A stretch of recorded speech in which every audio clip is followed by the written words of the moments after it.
Price the Lord. இந்த நாளிலும் தேவன் நமக்கு அனுப்பியிருக்கிற விசேஷித்த ஒரு வாக்குத்தத்தம். ஆமென். Praise the Lord. 1 யோவான் 2ஆம் அதிகாரம் 15ஆம் வசனம். உலகத்திலும் உலகத்தில் உள்ளவைகளிலும் அன்பு கூறாதிருங்கள். ஒருவன் உலகத்தில் அன்பு கூர்ந்தால் அவனிடத்தில் பிதாவின் அன்பு இல்லை. Amen. Praise the lord. In English, 1 John chapter 2 verse 15. If anyone loves the world and loves the things that are in the world, nor the world, neither the things that are the world, the love of the Father is not in him. Never love the world or never love the things in the world. Amen. Praise the Lord. If you love the world, the love of the Father is not in him, not in you. Amen. Praise the Lord. உலகத்திலும் உலகத்தில் உள்ளவர்களும் அன்பு கூறாதிருங்கள். இது இந்த ஒரு சத்தியம் புறப்பட்டு வரும் பொழுது நம்முடைய வாழ்க்கையில எத்தனை பேரால இதை உணர்ந்து நம்மளால பின்பற்ற முடியும் அப்படி என்பது கொஞ்சம் சந்தேகமான காரியம் தான். ஏன்னா இதை குறித்ததான ஒரு விளக்கமான போதனை என்பது நமக்கு கொஞ்சம் தெரியல. உலகத்திலும் உலகத்தில் உள்ளவைகள் அன்பு கூறுங்கள் என்று சொல்லப்பட்டாலும் இன்று அநேகர் உலகத்தின் அன்பு, அதாவது உலகத்தின் மீது தான் அன்பா இருக்கிறாங்க. நல்லா ஓப்பனாவே அது தெரியுது இல்லைங்களா? வெளியில தெரியுது. ஏன் கர்த்தர் இதை சொல்லுகிறார் என்றால், உலகத்து மீது வைக்கிற அன்பு தேவனுடைய வார்த்தையை மீற செய்யும். ஒரு ஒரு அன்பு என்பது என்ன தெரியுங்களா? நம்முடைய ஆத்துமா, நம்முடைய மனது, நம்முடைய இருதயம் இவையெல்லாம் இணைந்து ஒரு இடத்திலே தங்கி இருக்கும். அதுதான் அன்பு. அந்த காரியத்திற்காக நாம் என்ன வேணாலும் செய்வோம். அதுதான் அன்பு. The love is nothing but a sacrifice. ஒரு காரியத்தின் மீது நம்ம அன்பு வச்சுட்டோம்னா நம்ம என்ன வேணா அவங்களுக்காக செய்வோம், காம்ப்ரமைஸ் பண்ணிப்போம். ஒரு விஷயத்துல நம்ம ரொம்ப அன்பா இருந்து அந்த உலகத்தின் மீது அன்பா இருப்பது போல ஒரு காரியத்துல நம்முடைய மனதையும் இருதயத்தையும் அங்கே வைத்து விட்டால், அது பொக்கிஷம் என்று நாம் என்று எண்ணி விட்டால், அதை விட்டு நாம் என்ன செய்ய மாட்டோம்? நம்முடைய கண்களை எடுக்க மாட்டோம். அந்த காரியத்திற்காக நாம் என்ன வேணாலும் செய்வோம். அதான் கர்த்தர் சொல்லுகிறார், இப்படி உன்னுடைய அந்த ஒரு ஆளுகையை, the control, உன்னோட ஆளுகையை கூட என்ன செய்யுது? அது உன்னை கண்ட்ரோல் பண்ணி வைத்திருக்குது. உன்னை கண்ட்ரோல் பண்ணி வைத்திருக்கிற இந்த உலகத்தின் மீது என்ன செய்யாத? நீ இப்பேற்பட்ட அன்பை நீ வைக்காத. ஏனென்றால் உலகத்தின் மீது வைக்கிற அன்பு நம்ம என்ன செய்யும்? தேவனிடத்திலிருந்து பிரித்து விடும். ஒருவன் 2 எஜமானுக்கு ஊழியம் செய்ய முடியாது என்று வேதத்துல வாசிக்கிறோம். ஒன்று உலகம், இன்னொன்று தேவாவியானவர். நம்முடைய பிதாவானவர் திரியேக தேவன். நாம் உலகத்தையும் நேசித்து பிதாவையும் நேசிக்க முடியாது. வசனம் தெளிவாய் சொல்லுகிறது, ஒருவன் உலகத்தில் அன்பு கூர்ந்தால் அவனிடத்தில் பிதாவின் அன்பு இல்லை. ஆமென். Praise the Lord. Nor love the world, neither the things that are in the world. Amen. இந்த காரியத்துல ஒரு சின்ன விளக்கத்தை சொல்ல விரும்புறேன். ஆமென். Praise the Lord. நம்முடைய வாழ்க்கையில ஒரு காரியத்தின் மீது வைத்த அன்பு அது நமக்கு கிடைக்கல, அந்த காரியம் நமக்கு கிடைக்கல, அந்த காரியம் நமக்கு கை கூடல அப்படிங்கிற பட்சத்துல நீங்கள் இயேசுவிடத்துல ஓடி வரீங்க ஜெபத்துக்கு. உலக பிரகாரமான ஒரு காரியத்திலே உங்கள் அன்பு இருக்குது. இப்போ இந்த காரியத்திற்காக இயேசு கிறிஸ்துவிடம் ஓடி வரீங்க. இயேசு கிறிஸ்துவிடத்துல ஜெபிக்கிறீங்க. அப்ப கர்த்தர் பேசுறாரு. கர்த்தர் சொல்றாரு, இல்லம்மா இந்த காரியம் உனக்கு என்ன வேண்டாம். இது உலகத்தின் காரியம். இது உலகத்தானுடையது. இது உன்னுடைய காரியம் இல்ல. நீ இதை குறித்து என்ன செய்யாத. இதை குறித்து நீ வருத்தமும் படாத, ஜெபிக்காத. உனக்கு என்ன தேவையோ, இந்த பூமியில வாழ்கிற வரையில உனக்கு என்ன சம்பூர்ணமா தேவையோ அதை நான் தருகிறேன், போதுமான ஐஸ்வரத்தை தருகிறேன் என்று இயேசு கிறிஸ்து சொன்னா, அது எந்த ஊழியக்காரர் மூலியமாக தீர்க்க தரிசனமாய் வெளிப்பட்டால் அந்த விஷயத்தை வந்து ஜபத்துக்கு வந்தவங்களால ஏத்துக்க முடியாது. Because the love is not towards the word of God, it's not towards the instruction of the Lord. Their love is towards the thing which they love in the world. இந்த ஆணை இப்பத்திக்கு நீங்க திருமணம் பண்ணாதீங்க, இந்த பெண்ணை இப்பத்திக்கு நீங்க திருமணம் பண்ணாதீங்க, இது சட்டப்படி ஒரு ஒரு நல்ல ஒரு ஆரோக்கியமான காதல் அல்ல, ஆரோக்கியமான திருமணமும் அல்ல என்று நம்ம ஒருவருக்கு தேவ சத்தியத்தை வைத்து போதித்தாலும், அந்த உலகத்தின் வசீகரம், அந்த உலகத்தின் மீது வைத்த அந்த மகனுடைய அந்த மகளுடைய அன்பு, அந்த உலகம் கொண்டு வந்த காரியத்தின் மீது வைத்த அன்பு தேவனுடைய வார்த்தைகளை கூட என்ன செய்யணும், தட்ட வைக்கும். இப்ப நம்ம இயேசு கிறிஸ்து எங்க கொண்டு வந்து நிறுத்திட்டோம் அப்படின்னா, நம்ம கேட்டதை இயேசு கிறிஸ்து தரணும். அப்படி இயேசு கிறிஸ்து தரலைன்னா இயேசு கிறிஸ்துவ புறக்கணிக்கிறதுக்கும் அவரை வந்து நம்ம பெசிஃபை பண்ணவும் நம்ம தயாரா இருக்கிறோம். எனக்கு அருமையான சகோதர சகோதரிகள், நம்முடைய வாழ்க்கையில உலகம் கொண்டு வருகிற காரியம் என்னவென்று புரிந்து கொள்ளுங்கள். உலகம் கொண்டு வருகிற காரியத்திலே சத்தியம் இருக்காது.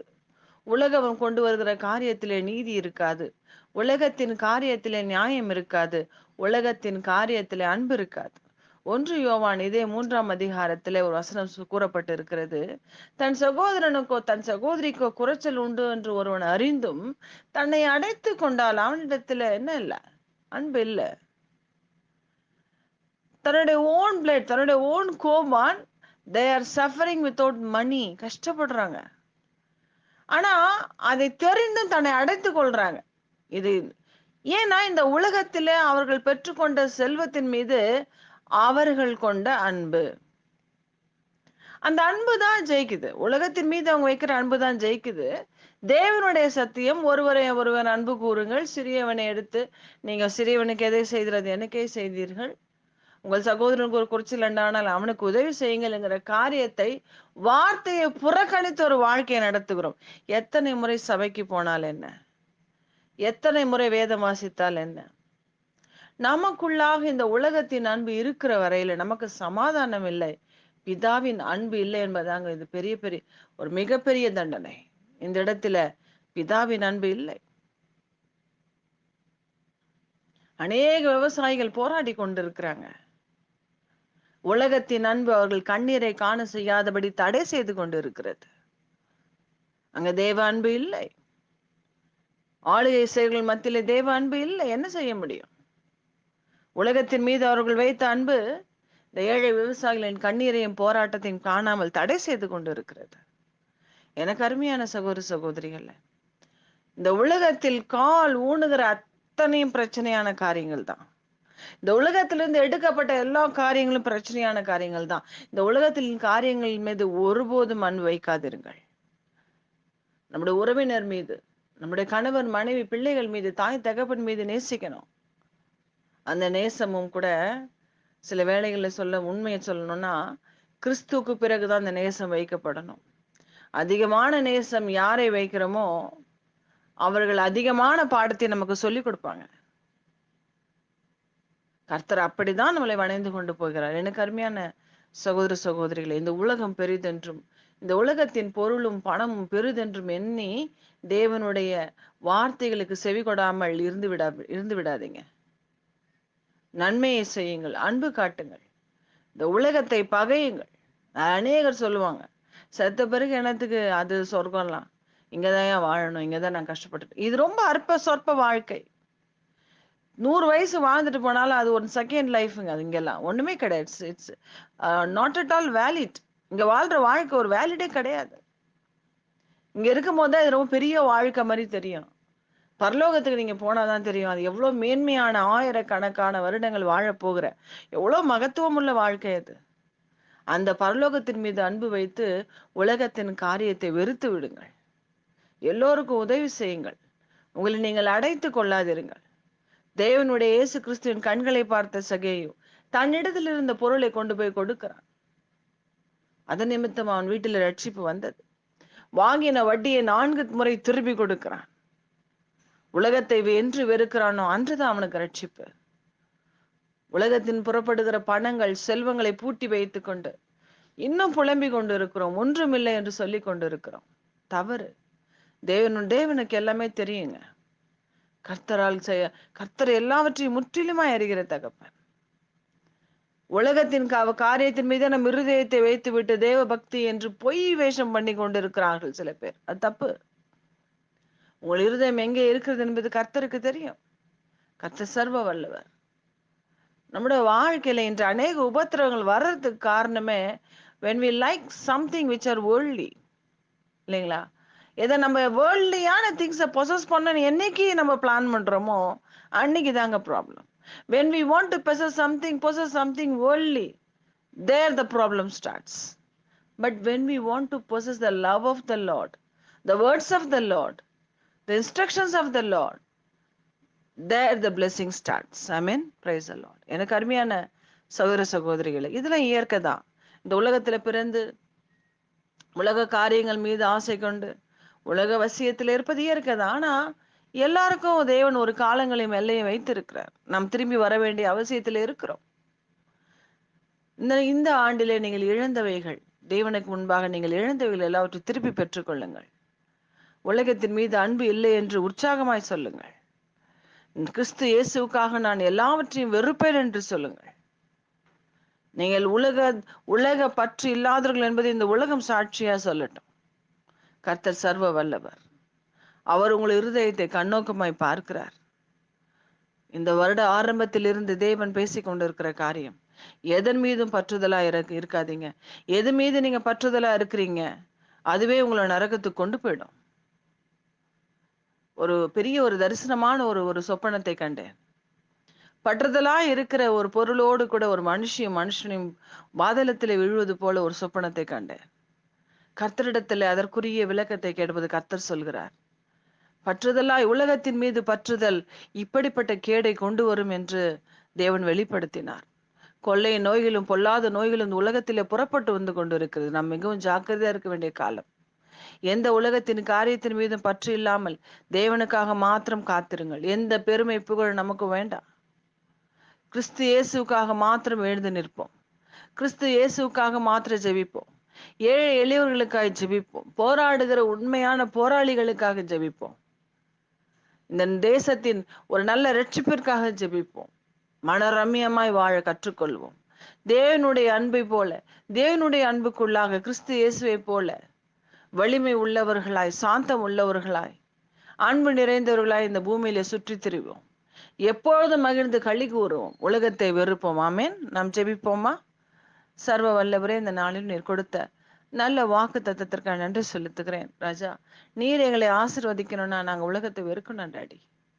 நாங்கள் உலகத்தை வெறுத்து அப்பாலை தள்ளணும்ப்பா. எத்தனையோ காரியங்களை சிந்தனைகளை போட்டு குழப்பி கொண்டு இருக்கிறான்.